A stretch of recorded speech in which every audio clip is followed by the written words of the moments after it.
السلام علیکم ورحمۃ اللہ وبرکاتہ۔ نحمد و نصلی و نسلم علی حبیب الکریم، اما بعد، فاعوذ باللہ من الشیطان الرجیم، بسم اللہ الرحمن الرحیم۔ قل ان کنتم تحبون اللہ فاتبعونی یحببکم اللہ۔ صدق اللہ العظیم، بلغ رسول النبی الکریم، ونحن علی ذلک من الشاہدین والشاکرین والحمد للہ رب العالمین۔ اللہم صلی علی سیدنا مولانا محمد ماء الجود والکرم وعلی آلہ وبارک وسلم، صلاۃ و سلام علیک یا رسول اللہ۔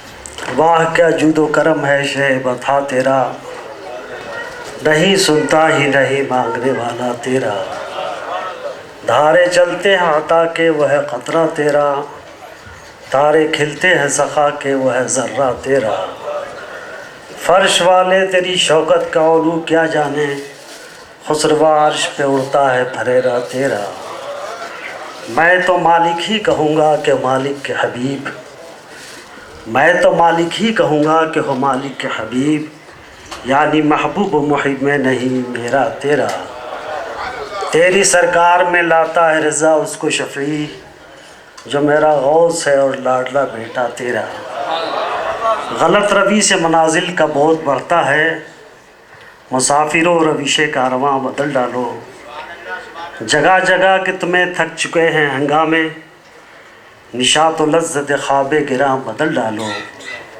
سفینہ جا کے کنارے سے لگ تو سکتا ہے، ہوا کے رخ پہ چلو بادباں بدل ڈالو۔ اللہم صلی علی سیدنا مولانا محمد ماء الجود والکرم وعلی آلہ وبارک وسلم، صلاۃ و سلام علیک یا رسول اللہ۔ آئیے ایک بار ہم اور آپ مل کر بارگاہ رسالت مآب صلی اللہ تعالیٰ علیہ وسلم میں ہدیہ درود شریف پیش کرنے کی سعادت حاصل کریں اور پڑھیں اللہم صلی علی سیدنا مولانا محمد ماء الجود والکرم وعلی آلہ وبارک وسلم، صلاۃ و سلام علیک یا رسول اللہ۔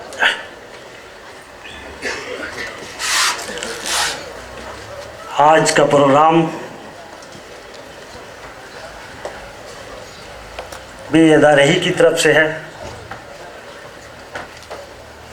جیسا کہ آپ جانتے ہیں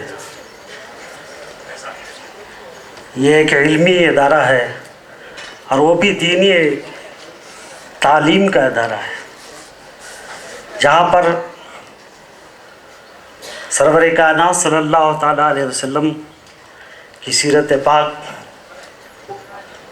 پڑھائی اور سکھائی جاتی ہے، وہ سیرت پاک جو اللہ کی محبت کا ذریعہ ہے۔ قرآن مجید کا جو ارشاد گرامی میں نے آپ کے سامنے پیش کیا، اس میں پروردگار عالم نے اپنے کرم، اپنی محبت کا دار و مدار آقا نامدار صلی اللہ تعالی وسلم کی اتباع ہی پہ رکھا ہے۔ ارشاد فرماتا ہے قل ان کنتم تحبون اللہ، اے حبیب آپ فرما دو وہ ان لوگوں سے جو میری محبت کا دعویٰ کرتے ہیں، جو یہ اعلان کرتے ہیں کہ ہم اللہ سے محبت رکھتے ہیں، صرف دعوے سے کام نہیں چلے گا، اس دعوے کی دلیل اے حبیب آپ یہ انہیں بتا دو کہ میری اتباع ہے، میری اتباع کرو گے تو اللہ تعالیٰ تمہیں محبوب بنائے گا۔ اللہ کی محبت کا انحصار جناب محمد رسول اللہ صلی اللہ تعالیٰ علیہ وسلم کی اتباع پر، ان کی سیرت پاک کو اپنانے پر ہے، ان کے نقش قدم کو اپنانے پر ہے، اور یہ تعلیم ہمارے یہی ادارے ادا کرتے ہیں۔ اس قسم کے بہت سے ادارے آپ کے سامنے آئیں گے، لیکن مزاج بدلا ہوا ہوگا، کچھ اور وہ سکھاتے ہوئے نظر آئیں گے، ظاہری طور پر تو یہی پڑھاتے ہوئے نظر آئیں گے، لیکن ان کا اس کے پس پشت کچھ اور ہی ہوگا، جس سے نبی کریم صلی اللہ تعالیٰ علیہ وسلم کی عقیدت و محبت دلوں سے نکالنے کا جذبہ نظر آئے گا۔ اس لیے ہم سب کو ہماری ذمہ داری بنتی ہے کہ ان اداروں سے وابستہ رہنا ہے جہاں پر رسول پاک صلی اللہ علیہ وسلم کی محبت کے ساتھ ساتھ، اتباع کے ساتھ ساتھ ان کی محبت کے بھی نغمے ملیں، اور اس سے ذہن و فکر کو جلا ملے، ایمان کی بقا کی ضمانت ملے۔ ان اداروں سے ہمیں وابستہ ہونا ہوگا۔ وہی ادارے صحیح معنوں میں جناب محمد رسول اللہ کی اتباع کا شعور دیتے ہیں، وہ اتباع جو انسان کو اس کی صحیح منزل عطا کرتی ہے۔ انسان کی صحیح منزل یہ ہے کہ اللہ تعالیٰ اس سے راضی ہو جائے۔ رات میں نے عرض کیا تھا کہ جب اللہ راضی ہوتا ہے تو دوست بناتا ہے، اللہ خوش ہوتا ہے تو اس بندے کو دوست بنا لیتا ہے۔ تو اب یہ شعور کہاں سے ملے گا؟ اتباع رسول ہی سے ملے گا، اس لیے کہ قرآن فرما رہا ہے، قرآن ہمارے لیے ہدایت ہے، ہمارے لیے روشنی ہے۔ قرآن کی روشنی میں جب انسان زندگی گزارے گا تو امن و سلامتی کے ساتھ رہے گا، ماحول کو بھی اچھا بنائے گا، اور اس ماحول کو اور معاشرے کو بہتر بنانے میں اس کا صحیح قدم اٹھے گا۔ تو جناب محمد رسول اللہ کی اتباع ہی ہمارے لیے کامیابی کی ضمانت ہے، اور کامیابی کا انحصار انہی کی اتباع پر ہے۔ تو قرآن مجید ارشاد فرمانا کہ اللہ کی محبت کا دعویٰ تو کر رہے ہو، آج یہی اعلان ہوتا ہے کہ ہم اللہ کا ذکر کر رہے ہیں، اللہ کا یہ کر رہے ہیں، اللہ کی بارگاہ تک پہنچانے کے لیے راستے دے رہے ہیں، لیکن اس کے پس پشت کیا ہوتا ہے؟ انسان کہاں سے کہاں پہنچ رہا ہے؟ قرآن مجید کی روشنی میں اگر آپ غور کرو گے تو آپ کو ملے گا کہ اللہ کی محبت صرف اور صرف بارگاہ رسالت ہی سے مل سکتی ہے، اس کی وابستگی ہی سے مل سکتی ہے، اس کے علاوہ کہیں نہیں مل سکتی ہے۔ اس لیے ہم سب کو اللہ کے رسول صلی اللہ علیہ وسلم کی اتباع ہی میں زندگی، یہ تو ہمارا مقصد حیات، اور اسی کے لیے ہم پیدا کیے گئے کہ ہم اللہ کو راضی رکھیں، اللہ کی بارگاہ میں محبوب بنے، اللہ کو خوش کریں۔ تو اب یہ صرف اور صرف بارگاہ رسالت سے حاصل ہو رہی ہے، بارگاہ رسالت سے وابستگی ہی سے ہم کامیاب و کامران ہو سکتے ہیں۔ آج بے چینی بڑھ رہی ہے، بے قراری بڑھ رہی ہے، اس کا حل کیا ہے؟ حل بہت آسان ہے، اگر کوشش کریں گے تو بہت آسانی سے ہم پا سکتے ہیں، اور کوشش نہیں کریں تو یہیں بہتے رہیں گے۔ آج امن و سلامتی کی بات کی جاتی ہے، قانون و اصول جو ضابطے دیے جاتے ہیں، لیکن وہ قانون اصول و ضابطے انسان کو سلامت نہیں رکھ رہے ہیں، انسان کو سکون نہیں پہنچ رہے ہیں، انسان کی بے قراری نہیں دور کر رہے ہیں۔ آخر وجہ کیا ہے؟ انسان اپنے لیے قانون بنا رہا ہے، اپنے لیے سوچ رہا ہے، تو پھر کیوں نہیں اطمینان و سکون کی زندگی اسے مل رہی ہے؟ آپ غور کرو گے تو آپ کو معلوم ہوگا کہ پروردگار عالم جو ساری کائنات کا خالق ہے، جس نے ہر انسان کو بنایا ہے، ہر انسان کے مزاج کے مطابق اس نے قرآن مجید کی شکل میں ہمیں ایک دستور حیات عطا فرمایا ہے، اصول زندگی عطا فرمایا ہے۔ تو ہمارے لیے تو وہی ضروری ہے کہ پیدا کرنے والے نے جو اصول و ضابطے دیے ہیں، ان اصول و ضابطے کی روشنی میں جب تک ہم زندگی نہیں گزاریں گے، ہم سکون و اطمینان سے نہیں رہ سکتے۔ کہ سکون مل سکتا ہے، ایک مشین بنانے والا مشین بناتا ہے، اس کے ساتھ لٹریچر بھی دیتا ہے، اس کے ساتھ اصول و ضابطے بھی دیتا ہے۔ کون ایسا انسان ہے جو ان اصول و ضابطے کے خلاف مشین کو چلاتا ہے اور اس کو رن کرتا ہے؟ کوئی ایسا نظر نہیں آتا، بلکہ جب کوئی پریشانی میں آتا ہے تو ان ضابطوں کو اپنے سامنے رکھتا ہے، اور اس ضابطے کی روشنی میں مشین کا مطالعہ کرتا ہے، اس کا جائزہ لیتا ہے، اس کو چیک کرتا ہے کہ آخر کون سی ایسی غلطی ہم سے ہو گئی ہے کہ مشین خراب ہو گئی ہے۔ اپنی بنائی ہوئی چیز کے لیے انسان جو قانون دے دیتا ہے، اس کی روشنی میں اس کی بنائی ہوئی چیز کو تو آپ ڈیل کرنا چاہتے ہو، لیکن پروردگار عالم جس نے ہمیں پیدا کیا ہے اور ہماری زندگی گزارنے کے لیے جو راہ عمل عطا فرمایا ہے، جو دستور اساسی عطا فرمایا ہے، جو ضابطۂ زندگی عطا فرمایا ہے، ہم ان سے ہٹ کر کے سوچیں اور پھر یہ سوچیں کہ ہم کامیاب و کامران ہو جائیں، ہم سکون و اطمینان کا ماحول پا جائیں، ہماری بے قراری دور ہو جائے، یہ ہو ہی نہیں سکتا ہے۔ اسی لیے تو غالب نے کہا تھا، آئے ہے بے کسی عشق پہ رونا غالب، آئے ہے بے کسی عشق پہ رونا غالب، کس کے گھر جائے گا سیلاب برا میں۔ آپ اپنی بنائی ہوئی چیز کے بارے میں اتنا غور و فکر کر رہے ہیں؟ اللہ تبارک و تعالیٰ نے ہمیں پیدا کیا ہے اور اصول زندگی دے دیا ہے کہ دیکھو تم مجھے اگر خوش کرنا چاہتے ہو تو میرے محبوب کی پیروی کرنی پڑے گی، ان کے پیچھے پیچھے چلنا پڑے گا۔ اتبعونی فرما کر کے ہمیں ذہن و فکر دے دیا ہے کہ انہیں مشل راہ بناؤ گے، انہیں نمونے عمل بناؤ گے، تب تم ہماری بارگاہ تک پہنچ سکتے ہو، نہیں تو نہیں پہنچ سکتے ہو۔ جب اس کی خوشنودی نہیں حاصل ہوگی تو آپ بتاؤ سکون کیسے ملے گا؟ اللہ کا کرم کیسے حاصل ہوگا؟ اللہ کی رحمتیں کیسے قریب ہوں گی؟ جب اللہ کی رحمتیں قریب تھی تو اندلس بھی آپ کے ہاتھوں میں تھا، بے حد مار کے آپ نے سر کیے ہیں، یہ سب اللہ کی رحمتوں کی وجہ سے تھا۔ جب اصول زندگی ہمارا قرآن کے مطابق تھا، نبی کریم کے پیروی میں تھا، تو ہمارا یہ عالم تھا کہ ہر طرف ہم ہی نظر آ رہے تھے۔ آج ہم ظاہری طور پہ تو نظر آتے ہیں لیکن سکون و اطمینان نہیں ہے، کہیں بے قراری ہے، کہیں بے چینی ہے، کہیں تباہی و بربادی ہے، کہیں سہارا نہیں مل رہا ہے۔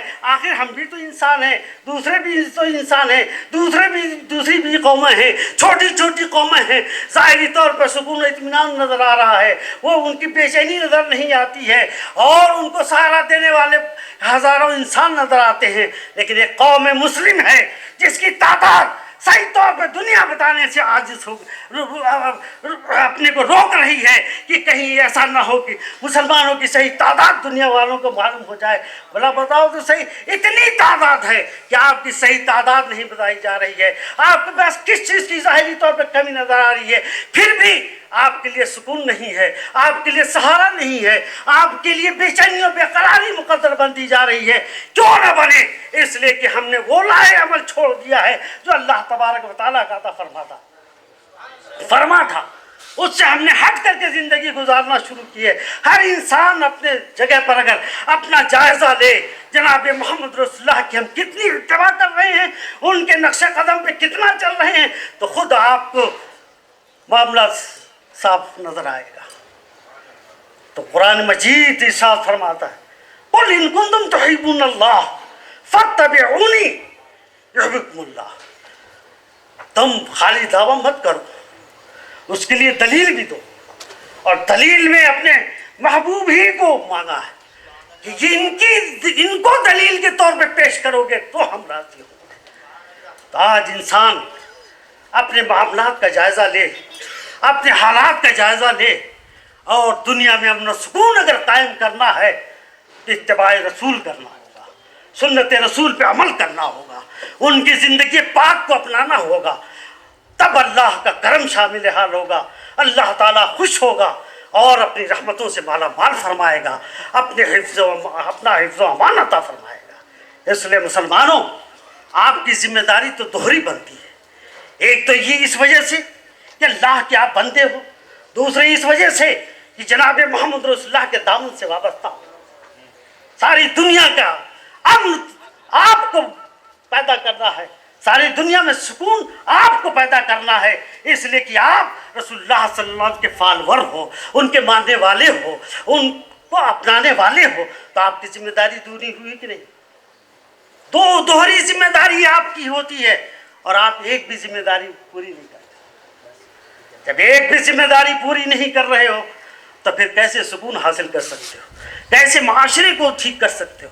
کیسے ماحول کو اچھا بنا سکتے ہو؟ پراگندگی کیسے دور کر سکتے ہو؟ آؤ جناب محمد رسول اللہ صلی اللہ علیہ وسلم کی بارگاہ میں حاضری دو۔ یہ وہ بارگاہ ہے جہاں چھوٹے بھی جا رہے ہیں، بڑے بھی جا رہے ہیں، جہاں کچلے ہوئے انسان بھی جا رہے ہیں، اور جہاں اعزاز و اکرام جنہیں دنیاوی طور پہ حاصل تھا وہ بھی جا رہے ہیں۔ میرے آقا کیا کوئی تفریق نہیں، کوئی فرق نہیں، بلال تم بھی آؤ، عمر تم بھی آؤ، سعید تم بھی آؤ، ابو بکر تم بھی آؤ، سلمان تم بھی آؤ، علی تم بھی آؤ، سبھی آؤ، سبھی کو بلا رہے ہیں۔ ارے آپ کو جنگ خندق کا معاملہ کا واقعہ نہیں معلوم؟ سرور کائنات صلی اللہ تعالیٰ علیہ وسلم نے مجلس شورا قائم کی۔ معاملہ کیا تھا؟ سارا عرب اکٹھا ہو گیا تھا، متحد ہو گئے کہ آج مدینہ منورہ پہ حملہ کر کے اسلام کا خاتمہ کر دیا جائے۔ میرے آقا کو مشورے کی ضرورت نہیں، کوئی یہ سوچے کہ وہ انہیں ضرورت تھی اس لیے مشورہ بلائے، ہرگز نہیں۔ اللہ نے انہیں وہ نوازشات عطا فرمائی تھی کہ وہ جو فرماتے اس پر ہر شخص کو عمل کرنا پڑا اور ضروری ہوتا، لیکن اپنا نقش قدم شورا سے متعلق چھوڑنا تھا، ہمیں درس دینا تھا، اس لیے میرے آقا نے مجھے شورا بنا سبھی کو اکٹھا کیا۔ آج اگر مشورے کے لیے کوئی پنچایت ہوتی ہے، کوئی کمیٹی ہوتی ہے تو چنندہ لوگوں کو بلایا جاتا ہے، بھلے ہی ان کی عقل کام نہ کرتی ہو، لیکن دولت ہے اور منصب ہے اس کی وجہ سے بلایا جاتا ہے، عقل و فہم و ادراک کی وجہ سے نہیں بلایا جاتا ہے۔ لیکن میرے آقا نے اس مجلس شورا کو قائم فرما کر کے یہ ذہن مسلمانوں کو دے دیا، مسلمانوں تم اس کی طرف مت جاؤ بلکہ ہر اپنے بھائی کو بلاؤ۔ ہو سکتا ہے کہ جو ظاہری طور پہ چھوٹا نظر آ رہا ہے، جسے ماحول پسند نہیں کر رہا ہے، اس کی رائے تمہارے لیے بہتر ہو جائے، وہ اپنی رائے تو تمہارے اندر دے سکتا ہے۔ میرے آقا نے اس لیے مجھے شورا بلاتے ہیں، اس لیے کہ زندگی کا یہ پہلو بھی ہمارے لیے نمونے کے طور پہ چھوڑنا تھا۔ میرے آقا نے مشورہ کیا، مشورے میں بلایا اجلہ صحابہ بھی ہیں اور وہ حضرات بھی ہیں جنہیں ماحول پسند نہیں کرتا تھا، جنہیں غلام کہا جاتا تھا، وہ بھی موجود ہیں۔ تو یہ مسئلہ رکھا سرور کائنات صلی اللہ تعالیٰ علیہ وسلم نے کہ مدینے پر سارا عرب حملہ کرنے والا ہے، ایسے موقع پر کیا کرنا چاہیے۔ مشورے کے طور پہ یہ بات رکھی گئی، اپنی اپنی رائے صحابہ کرام نے پیش کرنا شروع کر دیا، ایک سے ایک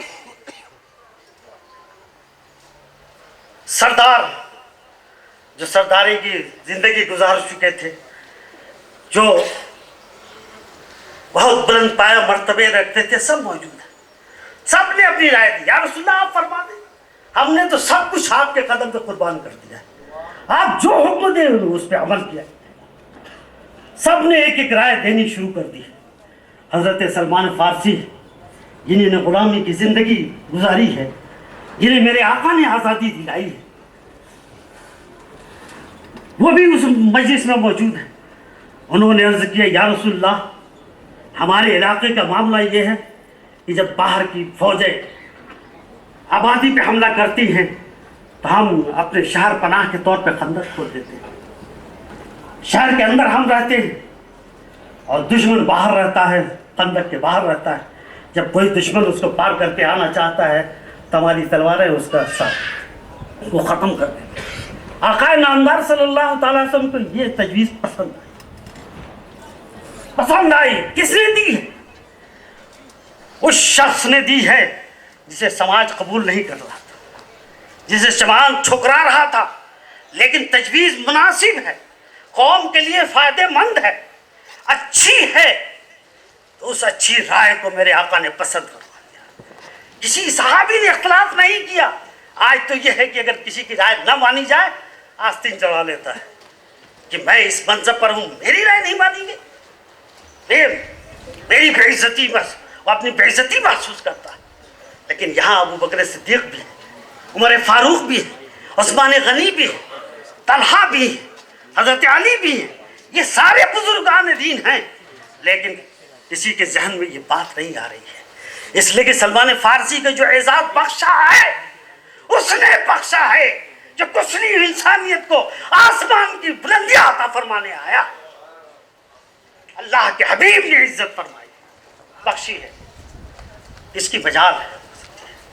اس تجویز کو پاس کر لیا گیا، اس تجویز سے عمل ہوا تو آپ نے دیکھا کہ جناب محمد رسول اللہ صلی اللہ تعالیٰ علیہ وسلم ان کچلے ہوئے انسانوں کو گلے سے لگا رہے ہیں، اور ایسا گلے سے لگایا میاں کہ جب فتح مکہ میں پہلی اذان کا موقع آیا ہے تو سبھی نے سوچا ہوگا کہ مجھے آواز نہیں، میری طرف اشارہ فرمایا جائے گا، یہ اعزاز مجھے ملے گا۔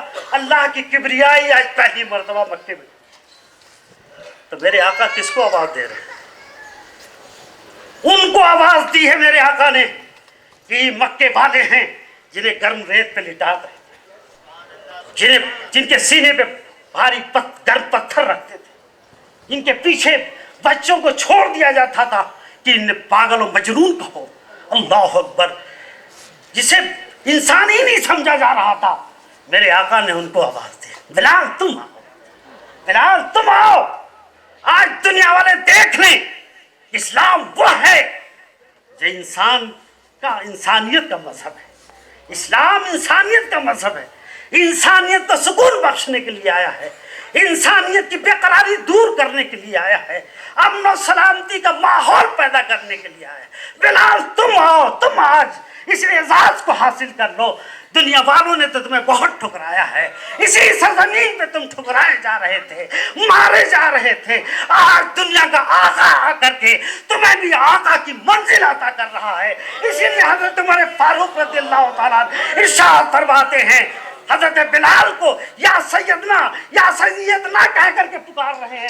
کون پکار رہا ہے؟ عمر فاروق پکار رہے ہیں۔ تو میرے آقا صلی اللہ تعالیٰ علیہ وسلم نے یہ انقلابی قدم عطا فرمایا، کیسا سکون بخشا ہے، اس قوم کو بخشا ہے جسے دنیا والے قبول نہیں کر رہے تھے۔ اس کا اثر جانتے ہو کیا ہوا؟ وہ لوگ جو آبادیاں چھوڑ کر کے پہاڑوں کی کھو میں رہنے لگے تھے کہ اب ان آبادیوں میں ہمیں تو سکون نہیں مل سکتا، امان نہیں مل سکتی، قرار نہیں مل سکتا، چلو پہاڑوں میں چلو، جنگلوں میں چلو، آبادیوں کو چھوڑ دو، اس لیے کہ یہ انسان ہمیں انسان سمجھتا ہی نہیں۔ وہ قوم، جب اس قوم نے دیکھا کہ ہماری قوم کا ایک فرد آج اعزاز بخشا جا رہا ہے، اسے اعزاز دیا جا رہا ہے، اللہ کی کبریائی پہلی مرتبہ بلند آواز کے ساتھ مکہ مکرمہ میں دینے والی ذات بلال ہے، جسے مکے کے لوگوں نے ٹھکرایا تھا، لیکن جناب محمد الرسول اللہ نے گلے سے لگا کر کے ہم لوگوں کے لیے سہارے کا راستہ کھول دیا ہے۔ آؤ آؤ، ان کے دامن میں پناہ لے لو گے تو سکون مل جائے گا، تم بھی اپنا مقام پا جاؤ گے۔ دنیا سمجھے کہ یہ بھی انسان ہے، آج تک تو نہیں سمجھے تھے کہ یہ انسان ہے، لیکن آج سمجھ لے گی کہ ہم بھی انسان ہیں، اللہ نے ہمیں بھی پیدا کیا ہے، ہمارے لیے بھی زمین کو وسیع فرمایا ہے۔ سارے لوگ آ کر کے دامن رسول سے وابستہ ہو۔ یہ اعزاز کون بخش رہا ہے؟ میرے آقا بخش رہے ہیں۔ انہیں کی اتباع کے لیے قرآن فرماتا ہے، قُلْ إِن كُنتُمْ تُحِبُّونَ اللَّهَ فَاتَّبِعُونِي يُحْبِبْكُمُ اللَّهُ۔